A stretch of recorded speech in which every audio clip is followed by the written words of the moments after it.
Hey everyone, it's Kevin here with News About Anything, and today we have the Acer Predator Triton 700 again.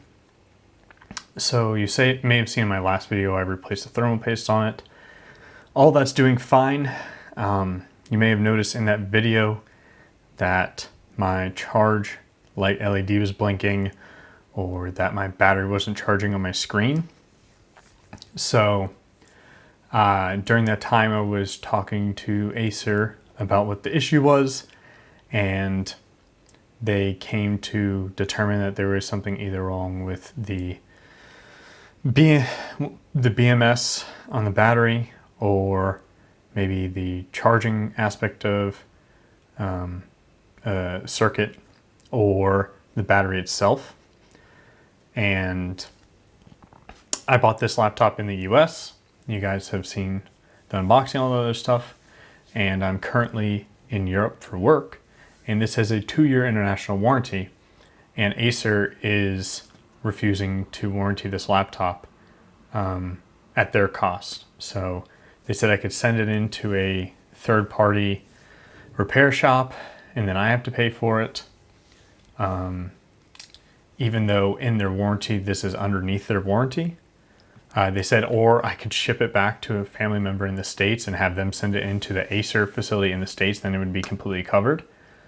But they're on these Predator laptops. When I purchased this, I don't know if they've changed for the newer ones, but when I purchased this one has a 2-year international warranty, and they're refusing it. So if we look here, my laptop is currently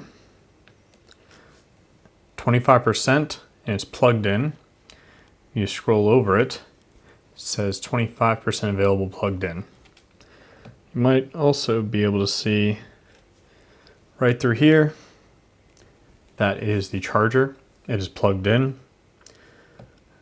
And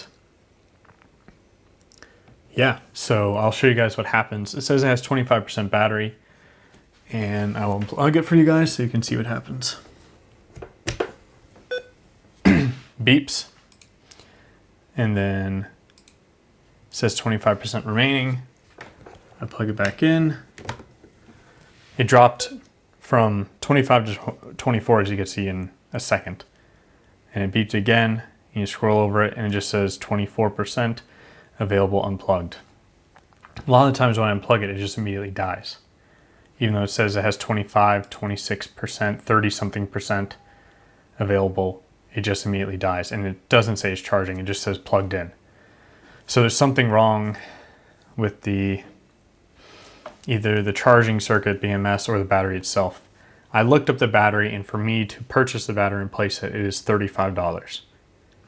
So Acer is not replacing the battery, a $35 battery, for a customer that spent over $2,000 on a laptop. It's quite sad. I do not recommend these Acer laptops anymore. They were not willing to help. The only solutions they gave weren't very reasonable, especially during this time of a global pandemic and everything. They're asking me to try to send this back to the US. I've had business partners and also family members try to send me things to here, and they've never come. Not only packages, but also letters, and they get sent back. So there's a possibility this would never even make it to the States, and I would also be out of laptop for however long it takes to get from Europe to a family member, from a family member to the Acer facility, and then in reverse. So fortunately, I do have a work insurance on personal items, so I will get some type of money back for this. It probably won't be much because it has been depreciated. But yeah, I can no longer recommend Acer products. Everything else has been great about it. The keyboard is a little not the best. Granted, this is like a first generation or second generation mechanical keyboard, but I can look past that. I did buy a first/second gen mechanical keyboard from them, so it is what it is. It's not going to be perfect, but for them to not warranty something as simple as a $35 battery on a $2,000+ laptop is quite sad. So if we check here again, yeah, it's not willing to charge. It's been you can see here in the bottom corner, zoom in for you guys. On Windows laptops, when it's plugged in and charging, you see that scrolling up as it's charging. So also when you unplug it, they don't beep. So yeah, I can't recommend these anymore, simply for the fact that they are unwilling to warranty the product when it's clearly stated in their warranty that they should. I hope no one has the same issue, but from now on I can't recommend this just because of their customer service.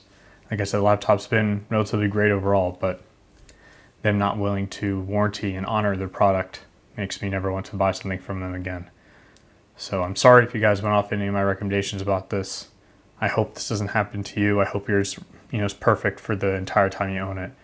But just wanted to give you guys an update that, I'm done with them just simply because of that. I generally, if there's a, manufacturing defect or something, I'm usually quite understanding. I do work in, as an engineer, I worked in manufacturing and things like that. I understand, when you're making X amount of products, there are things that can go wrong. My keyboard went bad and I had that replaced. So yeah, I get it. But when you refuse to warranty something, when your claim says you will, that's where I have an issue. And good companies, don't do this. On top of that, good companies not only don't do this, they usually go above and beyond. I had I have a Logitech mouse. That's a great example. I showed it to you guys. So this is my second G903 here. The mouse was a 1.5 years old. I sent them an email, said, hey, my mouse is doing the double clicking. That's an issue with some of these mice. And, I sent them a receipt and everything. They only have a 1 year warranty, 1 year warranty on these mice, or mice in general. And even though the mouse was, I think it was a year and 4 months, year and 5 months, something like that old, they still replaced it. They sent a brand new one in the mail. I bought it in the US. I'm here in Europe. No issues. So it's that's the difference between a good company, backing their products, and a not good company. I spoke with managers and everything, so it's not, I didn't talk to just a regular person. They escalated because they weren't sure of what they could do, and this is where it's become. So unfortunately, guys, don't buy Acer products. If you love them, I get it, but just take this warning. Heed this, and I hope no one else that bought one of these based off my recommendation has these issues. Sorry for a, non-positive video here, you guys. I'm just here to tell you the truth. I've owned this product obviously for over 2 years, or almost 2 years now, and I want to keep you guys up to date so you guys know what products are actually worth buying. And if you guys have any questions, leave them down below, or any other comments, just leave them there. Like the video and subscribe. Share it too, please. I'll see you guys in the next one.